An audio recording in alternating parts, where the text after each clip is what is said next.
Local stories, local people. We're taking you inside Western Mass news. It's the Even Better Western Mass podcast with Dave Madsen. It's good to have you with us for this week's edition of Even Better Western Mass. Here we are now, halfway through the month of May. Some states are easing their stay-at-home restrictions. Golf courses with restrictions are open across Massachusetts now. I've played a few times. Just great to get back out there and see friends that I haven't seen for a few weeks. We've talked a lot, but we haven't really seen each other. The golf courses are in great shape. The course I play on hasn't really been crowded, as I think people are kind of easing back into things. Wherever you are, I hope you're doing well and staying healthy. Well, in this week's edition of Even Better, you're going to hear from Anthony Frasco, who's the general manager of Quality Beverage's Chicopee Distribution Center. Anthony and I talk about the impact of the COVID-19 shutdown on bars, restaurants, and package stores in Hampden, Hampshire, and Franklin counties, and his company's business.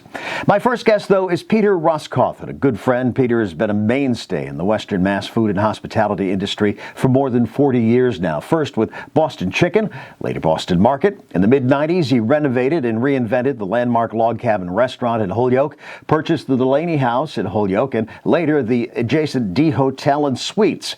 He created a catering operation known as Log Rolling and opened coffee and sandwich shops called Mountain Joe to Go. His latest venture, opening up a number of Delaney's markets, which Peter describes as, well, a retail store for foods featured at his restaurants. Peter and I talked about reopening his restaurants in the COVID-19 world and the challenges it's created. We're now 2 months into this COVID-19 crisis. Let's talk about the impact that it has had on your business. And I know it's been a big one. Yeah, no, I think all of us in business have been impacted by this. So this is not just us. I think everybody's hurting in one way or another. For us, it's not being able to do events. For us, it's not being able to do a restaurant. We chose not to do takeout. I don't know if you're aware of that. And mainly because we were worried that takeout alone wouldn't be profitable enough. And so we are focusing our energies on delivering meals, which we've done a lot of. Our Delaney's Market, which are doing well, thanks heaven. And then just being smart about what we do and conserving every penny. So we're ready for when we can get going again. Now, did you have a plan in place when all of this happened, when the shutdown began, or is this something you put together over a couple of days? Oh yeah, I gotta be honest. I wish I had a plan because, no, maybe not. I would have been very depressed putting this plan together. No such a plan. You know us, Mick and I specifically, but my wife, we're really fighters.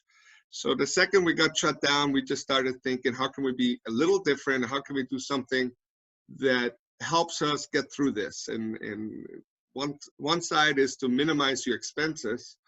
And then the other side is, okay, what can I do that gives me an edge, that keeps me in business? And we created this $5 meal. I don't know if you've seen that a little bit.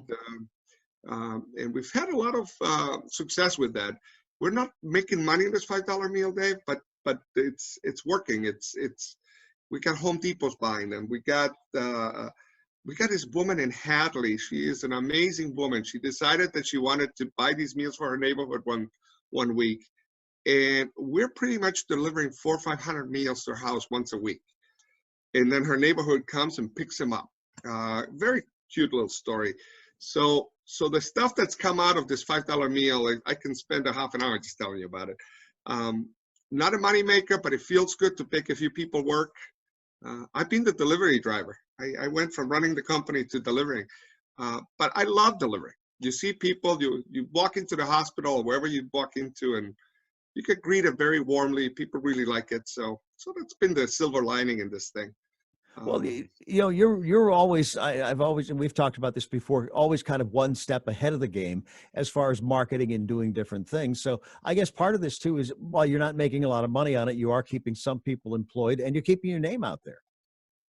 Yeah, and back to your question about plan, it was not at all the idea. We created, the original thought behind the $5 meal was, let's create something that we can sell to a Home Depot, who is still our customer, so they can feed their employees in a cost-effective way because they're essential workers. And it's evolved, and you can't plan on those things. And we're just lucky that we thought of a product that is making some sense, and and it's given us an opportunity to work a little bit. So between that and the ladies market, that's been our focus over the last 8 weeks, and I got a feeling it's going to be a focus for a few more weeks. I think, yeah, absolutely. I think you're right. But and let's also talk too that this comes at a very busy time of year for you with graduations and the start of the wedding season and all sorts of different events. Yeah, no, May is when you first talked about this in March, and we saw it coming in March, like at the beginning of March, all of a sudden the parade committee is canceling an event, or one thing is happening, something is happening. You kind of saw it coming, and then abruptly on March 16th, you're done. And so you look at March and say, okay, I can survive March. And then you look at April and I can survive April. Those are still not the greatest months. But once you get to May, it really hurts. And in our business, we make our livelihood really in May and June. And then we make our livelihood again in September and October. It's like everybody that wants to plan events focuses on those 4 months in a year, or not everybody, but the majority goes right there. So we're dealing with that. But like I said to you, I can whine and pout, but I think we're all in this. We've got to figure a way out of this one. Sure. And you're dealing with these families too, whether it's an anniversary party or a graduation party or a wedding, who I'm sure they're while they may be postponing it, they'll be back to do this because, these are things that you still have to do. Dave, I actually find that amazing. So people ask me all the time. I just had a conversation a few minutes ago with somebody. What are you doing with all these cancellations? And the amount of cancellations is almost non-existent. Most people, like 99% of them, have moved their events. Like I have had couples that have moved their wedding now twice. So they had a wedding in April, May. They moved it to the midsummer. Now they're worried about the midsummer, and now they're finding a date later in the year, even early next year. I find it amazing how people are adapting to it and not just canceling. I was talking to Business West a little while ago. They are fully committed as a corporate event planner to have their big events. And they want to do them safely. They want to do them in a smart way at the right time. I think that's what our spirit in Western Mass is all about, and I'm just proud to be part of it. I know it's hard work to deal with it, but people are trying really hard not to cancel things. I was talking to Mary Kay Wydrish, who was a guest on this last week, and I know you're involved with the Convention and Visitors Bureau. The hit the Valley has taken. I think up to last week, she said there were like 118 events that were canceled here. So this is having a major impact as far as I don't think folks realize the importance of tourism and is here in Western Mass. Well, I'm passionate about the Convention and Visitors Bureau. It's actually one of the organizations I put a lot of effort into. And she's right. She's in a different boat that we are as a restaurant or as a venue, because the events that get booked at the Mass Mutual Center or Hooplandia that's being booked at the Basketball Hall of Fame or anything like that, those cannot be easily rescheduled. Those things get postponed the whole year. So you miss 2020. That expense is incredible. And I don't even know the multiplier of it, but that's a huge expense to our businesses, not just restaurants, but retail stores, the hotels, of course. I'm worried about the hotels. I think the hotels, just like the event venues, will have a very slow wrap up after this, because who's going to quickly travel? That's it. And it's the other part of this too is as we were talking about it, is you don't realize the tax implications of this as far as retail with the sales tax, as far as hotels and restaurants with those taxes too, that impact. Yeah, well, I'm excited about one thing on this, and I'm going to be facetious for a second, but I always feel we don't get the credit we deserve in the hospitality business. But I think our state and our governor, they're really going to realize how important we are to the budget, because the amount of money that comes through us that goes into the cities and into the state is enormous. I believe in Western Mass, we're the second largest industry. I know in the state we're the third largest if you look at the entire state. I know that will be felt, unfortunately, but I know it will be felt. The uncertainty of this, because yes, the governor has a 4-point plan as far as opening things back up, but everything he does has an impact on what you do as far as what you can and can't do. Yeah, we're ready. So this is the big conversation right now, because we're all waiting for what's going to go on these 4 stages. Who exactly can operate on stage 1, stage 2, or phase 1, phase 2? And we need that answer, by the way. We really desperately do. And this is not a criticism. I just really feel that as business owners, we need a plan. We need to be able to say, okay, my business fits into phase 2, or my business fits into phase 3. I don't think we fit into phase 1. That's why I'm not even mentioning it. And then we know what we need to do. And we know that phase 1 starts next Monday. So we have the likelihood that 2 weeks later, 3 weeks later is phase 2. So it gives us a parameter to work, which is something I'm craving right now. I'm itching to figure out a way to work and finalize our plans. We're ready to open next week, by the way. We have internally gotten ourselves ready to, if the governor says so, to be able to open next Friday. Mm-hmm. We are making a whole bunch of assumptions, but we wanted to really to have a plan in place so we can adjust a little bit, but actually be able to execute. So if he says go on Monday, it takes us a few days to do a few things, and we can actually open on Friday, even though I don't believe that's going to happen. I think we're a few weeks away. And what will that look like when you do reopen? So here are the thoughts for us. I mean, we got some marketing thoughts and we got some operational thoughts, but we're honestly thinking events is sometime in the summer. And we need guidelines on events. So the event side of the business, I think it's still not in the immediate future for us. The restaurant, I feel outdoor dining is going to be a key part to the restaurant. And you know our restaurant well. We have this beautiful tent in the back. We're working really hard on making it look really good and getting it ready with all kinds of frills, making sure the tables are 6 feet apart, making sure that the servers can talk to you 6 feet away. We're planning on live entertainment. We're going to make sure there's a spot for that. And how do we take reservations? How do we minimize all these concerns that we have with sanitation or cross-contamination? And that's how it's going to look like, I think. I think we're going to start with outdoor dining in the restaurant. I think we will start with curbside pickup. And then the other piece that we're excited about is we have a hotel. We want you and everybody else to come and have a night at the hotel, order room service, and get away from kids or grandkids and have a little bit of fun. So those are the key things we see coming. I'm guessing part of your marketing plan, too, is to make sure your customers are comfortable with the fact that they can come back and they're going to be safe. Yeah, I do feel, and I want to say this to anybody listening, the restaurant business in the hospitality business has always been set up. We already have it ingrained in our body that we have to do certain things very safely. So we always sanitize tables, and we always washed hands, and we've always worn gloves, and we've done a lot of those things over the years as part of the normal day-to-day business. We just have to elevate that to a new level now, and we need to make sure that our guests know what we're doing. So I believe masks are going to be a must, and we're ready for that. If we get to open next week, we have a person that is, all this person is doing is wiping down surfaces that people touch, from the toilet handle to the door to whatever they might touch. We're just going to keep on walking this person around in a specific sequence to make sure everything gets wiped down. Obviously, paper menus is coming down. You're not going to be looking at plastic menus. We're working on getting our menu on a QR code so you can read it on your own cell phone so you don't have to touch a menu. And on and on.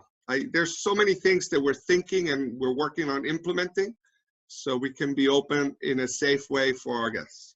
You think a lot of this too will become a business plan from here on out?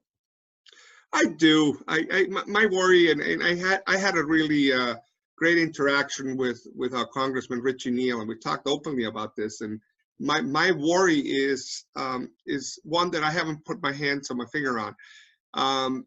All these things cost extra money. So we're dealing with shortages of beef and shortages of chicken and prices that are going up.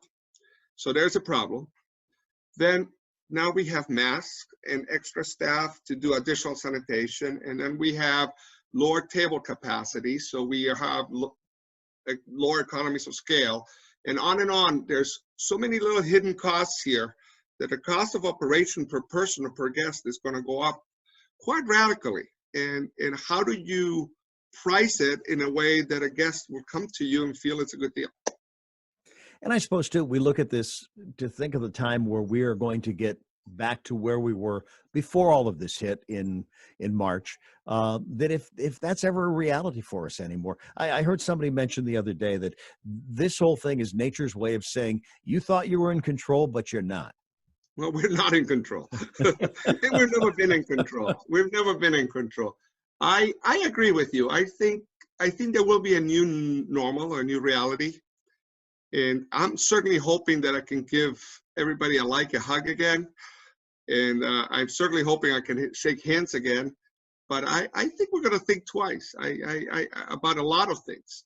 I stopped at one of my clients today, Marquardt Ford. They're a great client of ours. And I stopped by there today, and I'm literally 20 feet away from one of the managers. And as I approach his door, he instinctively just puts his mask up. It's like we're already set up in a way that is different, like so radical. So it's hard to comprehend what we're dealing with. It really is. Well, prior to this too, we always thought when you saw somebody walk in with a mask, there was nothing but trouble ahead. Yeah, you were expecting a gun somewhere else. Yeah, exactly. Peter, it's funny that you're saying that, because we Delaney's Market, we started the mandatory mask probably 5 weeks ago, and I remember talking about it, and our staff and managers looking at me like we had three heads on, because they were worried that we would look like gangsters, and now it's like, okay, if you don't come in with a mask, we got an issue. I know. So, we went to the one in Westfield, and at the counter when we were checking out, the clerk said something to us about that, and I said, "You look just fine." I said, "You have very kind eyes." Do you even get recognized? The good news is nobody knows who you are anymore, right? No. See, that coupled with the fact I haven't been on the air much for a year, that adds up to it. So. Well, you're probably the most recognizable person in Western Mass, but with a mask, I don't know, you might look a little different. That's it. It just, it is the way it is. And Peter, the overall impact, I mean, when we started the year, this was the last thing I think anybody would think was going to happen. Do you think we're not going to get back to that normal until there's a vaccine? I think is probably the best way to look at it. I think the vaccine is going to be the comfort. I'm struggling with how people are going to feel okay without eliminating the worry that they're going to get it or they're going to get sick. So either they're proven to be able to not feel the symptoms, so they don't care, or there's a vaccine that cures this. And I don't see the normal or the new normal starting until this happens. This thing is scary. You see a lot of people die. I don't know any other way to put it. It's scary, and it's not going to come out of our head for a while. Sure. You've been in business for a long time, and you've seen a lot, and this was, I think, the last thing we expected to see. But what I've always enjoyed about you, Peter, is your optimism and your optimism about going forward. Well, I think that it's up to us, and it's up to you as well, because you're on the air a lot. I think as leaders, we need to figure out what is the good out of this, and what can we do to make something better. Shame on us if we go through these 6 months or a year of this kind of trouble and we don't find a way to do something smarter or better out of this. Is it a smarter social world? Is it a smarter business? What is it that we can do to be stronger and better than we were at the beginning of 2020? And I think in my little world, I think that's my approach to things. And I don't like to focus too much on the negative. I want to figure out a way to make this into a positive. I think you and I think the same thing. Everything happens for a reason, and somewhere down the line, we will understand what the reason was for this. And as you said, it would be sinful if something good doesn't come out of this. I agree with you. And the other piece too is you're aware that I lost my mom last year, and I've been thinking about my mom a lot, but my parents as a whole, because my mom grew up during World War II, and she lived in a perfect world, like before this thing really hit. I mean, wealthy, well taken care of, everything was perfect, and then comes this war that destroys this country, Germany, the way it did, and she lost everything, and it was 10, 15 years of her life completely torn apart. we're looking at 6 months or a year, and we'll come out of this. We'll figure it out, and we'll do something good of this. I don't see this being 15 years of trouble. At least I sincerely hope it's not going to be. This is, to me, something that sometime next year, the fear of this will be gone, and then we just have to deal with what I said earlier. I'm hoping that we do something good out of it. So. And I like that. I think you're right. It kind of put things into perspective. I often think what my mom and dad would think about this, and I'm sure you think the same thing about your mom too. And on the whole scope of things, what they went through, this isn't a lot. No, that's been my motivation on this, because I don't think we can comprehend what our parents, or in my case, my parents for sure, went through back then, and the kind of stuff that they have to put up with. And yeah, we're stuck at home, but we don't have it awful. I mean, we're eating, we're living, we're not fighting for a potato or 2 potatoes. We're playing games, we're on Zoom.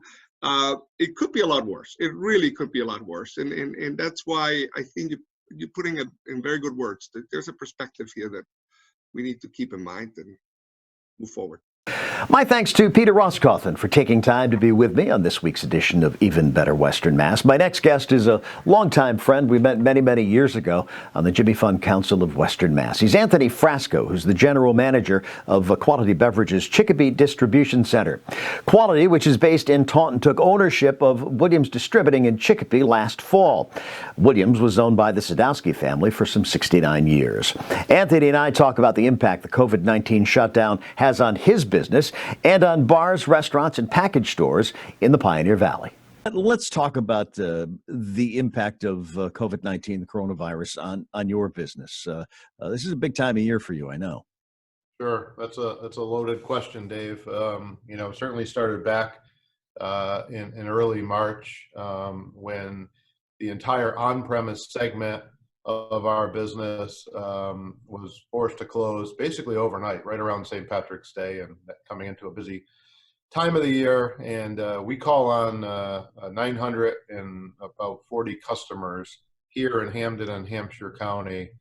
And literally overnight, we lost about 700 of those customers because of the shutdowns, which, we certainly all understand. Looking back in time of what needed to be done. But it's been a big impact on our business. We were just getting our feet wet, really becoming a new company back in October. And, things were going very well. One of the most smooth transitions you could ever ask for, going from Williams Distributing the Quality Beverage, and COVID struck. And we're dealing with that on an everyday basis, paying attention to everything that's happening from guidelines coming out, and where we should be focusing our efforts on safety. Employee safety is number one, right? So that's we have a lot of safety protocols within our facility, from temperature checking to keeping outsiders out of our building to limiting the amount of people in there. Chicopee added another element, which was mask wearing within all essential businesses. Probably a good thing. We were pretty much there anyways, and so having employees wear masks in the facility, another added step. And really, we struggled in the beginning securing masks and sanitizer and cleaning supplies to get to where, and gloves to where we are today. But right now we're in pretty good shape. How many employees affected by this whole thing, Anthony, at your place? So Quality Beverage is over 300 employees in total with our 3 locations, Taunton, Auburn, and Chicopee. In Chicopee, about 82 employees roughly, not counting any seasonal part-timers. We did have to lay some folks off as we lost those 700 customers in March. We worked them as long as we could, and but exciting news that we're bringing them all back this Monday, the 18th. And as we start to learn more about the governor's 4-phase plan, we're getting ready to get back to business in that segment of business that we lost. Fortunately, we have had the off-premise part of our business, roughly about 240 accounts, still active. and that has really kept us busy for sure over the last several weeks. Now, those 700 businesses that you talk about, you're talking mostly restaurants? Restaurants, bars, clubs, and then special events, which, coming into our special event season really started with St. Patrick's Road Race, which was, canceled, 5 days in advance of the shutdowns. We were right around the corner from that. Retailers were getting ready in the Holyoke area, and special events are a large part of our business. Things that are happening in the tourism industry, like the concert series outside of MGM during the summer, all things that we really miss, obviously. Sure. Now, where do you fall within the governor's plan, his 4-point plan? Yeah, we don't know exactly, right? We know, again, the off-premise was able to keep selling product as an essential part of the business, which means we were essential in that regard. And then a few weeks back, the on-premise was allowed to sell beer if it accompanied food to go. So we've had a few on-premise retailers that have been selling beer to go along with food to go. And what we'll learn as late as Monday, maybe we'll learn something before then, but I think Monday we'll learn exactly how our restaurants, our bars fit into the plan. Do they have limited capacity? Will there be outside dining only? We don't know. We're just like everybody else. We're paying attention as an association of other mass beer wholesalers. We pay attention to what's happening. But I think the governor's kept this one pretty close to the vest, and we're expecting to hear a lot of information about timing as early as this Monday. And Peter Rosskothen, of course, you know Peter well from the Delany House and the log cabin, was saying the biggest thing with this is the uncertainty, really not knowing you can open, but how people are going to react as we go ahead. Yeah, I think that's going to be the hardest part for businesses to remain stable and determine how many employees they're able to bring back and how many employees they're able to retain. Certainly consumers, and you and I are two of them. We're all looking at our own personal views on what's okay and what's not okay, and what are we comfortable with and what are we not comfortable with. I think we'll hear from the mass guidelines about restrictions. That's no surprise to anybody. 6-foot table separation, limited capacity to start. But what we don't know, as you mentioned, Peter said, is how long, right? We don't know. And a lot of that depends on, what the experts say. And I'm not one of them. I listen just like everybody else to the news every day and try to understand it. And hopefully, the diagnosis rates will go down, and hopefully we're on our way to finding successful cures. But again, that's in the hands of the experts, and hopefully we get there sooner than later. Now, what are you hearing from your clients that are still open? The convenience stores, the liquor stores, they had that early pantry loading phase, which I think everybody thought was going to continue, and it lasted for about 2 weeks. I think people were nervous that segment of the business could be closed down, but those retailers they've had issues too. They've had issues trying to keep their employees safe. They've had issues trying to keep their employees working. And it's been a tough road for them. We like a lot of companies scaled back the way that we service those accounts for our own employee safety. So our salespeople were working remotely and not entering the stores. They were working, on the phone with retailers. Our drivers were making deliveries, but not the full scale delivery we were used to, because we wanted to limit the amount of time that they had in the accounts. So the accounts had to do a lot more work, and we're, certainly grateful for that. Everybody wanted to keep their employees safe, and everybody was understanding. I think that's the best part, is we're all doing this together, and that goes a long way with people. I know you're very involved with the Convention and Visitors Bureau about the overall impact that this has had on tourism of the Valley. I think we kind of take for granted, or we don't really think about tourism being a big part of the economy, but it's huge. we really appreciate our tourism assets, probably now more than ever, whether that's Yankee Candle or Springfield Museums or Basketball Hall of Fame or Six Flags or MGM, the Big E, all of our tourism assets, and that ties back to our restaurants and our hotels for occupancy, really drive Western Mass, probably more than we thought. We probably maybe did take a little for granted that we have a lot of outside visitation from those venues, and we miss them dearly right now. And again, that is another area of uncertainty as to when they will come back, and it's the spillover, the economic impact loss is huge. Again, it goes beyond hotels and restaurants. It goes into jobs, and that's what it's really affecting right now. And that also is the impact on the tax dollars too. I'm sure it is with your business too. The tax revenue that's brought in from whether it's hotel and restaurant taxes or even the bottle bill itself, the money coming back on that. Sure. No, there's a big financial impact. Again, there's experts beyond me trying to figure out how we get through this and what the ramifications are, and what impact it has long lasting. A lot of that remains to be seen. It's certainly it's affected the economy. It's affected a lot of different things. But the flip side is safety, and that's where the balance has to be. And again, we'll hopefully start hearing some good news and move towards a better place in the near future.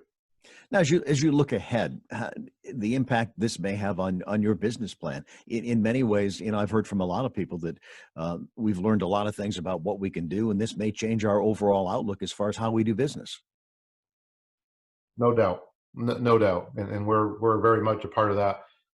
We do a leadership call each and every day, and it's a big part of what type of overall business loss we will suffer. It'll be significant, like everybody else. It's no different. You don't lose 700 of your 940 accounts and not have substantial business loss and changing of budgets and resources, and really taking a new look at where you're going to be as a company. So it's a tough task, and we discuss it every day with transparency. We have the utmost respect for our retailers, and we have the utmost respect for our employees, and we're really trying to work towards a good balance as well as possible to return everybody to work. I suppose the other part of this too is we all hope that for what we've gone through over the last couple of months, that we learn something from this and something good comes from it. There's definitely a new norm as we talk about. People have been working from home remotely. There's some really good aspects of that. There's people that can't wait to come back to the office. That's but yeah, you've learned a lot. It's certainly nothing we ever wanted to learn.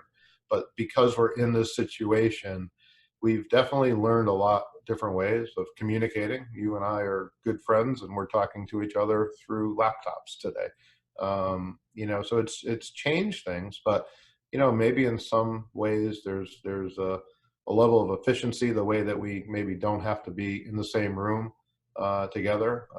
But on the other hand, our business is very much interactive with our customers, with the marketing elements. We're way more than a wholesaler that makes a delivery. We're active in all elements of our retail accounts. So we do need to be out there, and I can't say enough about our employees who have been out there, our drivers, our delivery team, really interacting on a daily basis with our customers. It's a tremendous team that we have in place. We've been fortunate. I've been working with most of the people in our organization for several years, and they're just a tremendous asset. We cannot forget that.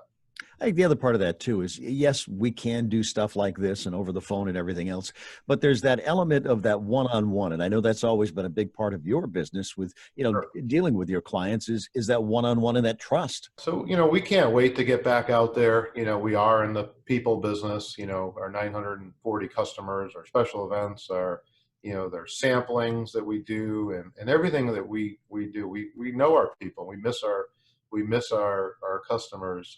It'll be nice to get back in there. Things will be different. Whether it's the way we shake hands, or maybe we don't shake hands at all for a while. But certainly the face-to-face business and the respect and the trust is built over years. This has been an interruption of that, but I feel like, that trust and respect and seeing people will get back to some level of new normal, and hopefully, pretty soon. Like you say, we're all in this together and hope we'll come out of this stronger. I think we will. Yeah, I think we will, for sure. A test that we never wanted to have gone through, but since we have, we'll definitely learn from it. Many thanks to Anthony Frasco for being with me on this week's edition of Even Better Western Mass. Before we go, I want to offer congratulations to Springfield High School of Science and Technology senior Roberta Hanna. Roberta was accepted to all 8 Ivy League colleges, an amazing achievement. Roberta decided to attend Columbia University in New York City. Now, she plans to major in biochemistry and African American studies. Roberta says she chose Columbia because she was so impressed by the professors and the topics that she plans to study. She said she also enjoys the vibe of the campus located in the Upper West Side of Manhattan. Good for her. I'm Dave Madsen. Thanks for watching or listening to this week's edition of Even Better Western Mass. Wherever you are, stay well, stay home, and if you can, join me next week.